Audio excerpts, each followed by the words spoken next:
Have you ever stepped out in faith, feeling confident and sure of your path, only to find yourself starting to sink, overwhelmed by the challenges and doubts that suddenly arise?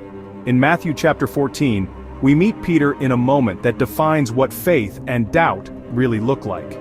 Peter steps out of the boat, walking on water towards Jesus, but then fear grips him. Immediately, Jesus made the disciples get into the boat and go ahead of him to the other side. It was night, the wind was fierce, the sea was wild, the disciples were struggling and Peter's faith was being tested. Suddenly, through the mist, they saw someone walking on the water. They cried out in fear, thinking it was a ghost, but Jesus said, "Take courage, it is I, don't be afraid."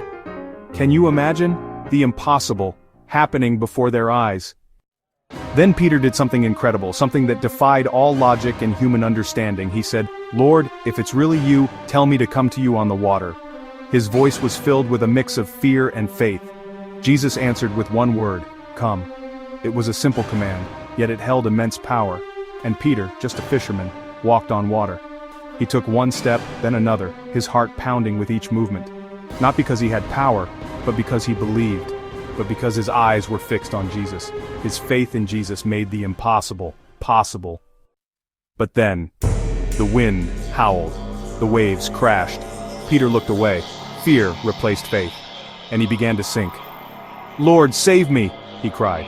Immediately Jesus reached out his hand and caught him. "You of little faith," he said. "Why did you doubt?" Peter didn't fail because he walked on water.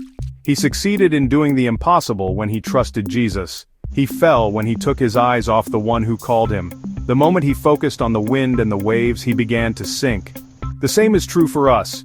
In our lives, we face many storms and challenges that can easily distract us. When we focus on the chaos, we sink. The troubles of life can overwhelm us, pulling us down into despair. But when we focus on Christ, we rise.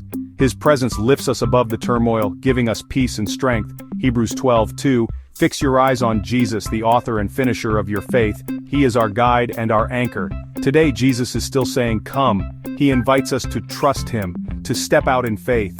Will you keep your eyes on him and walk? Will you trust him to lead you through the storms of life?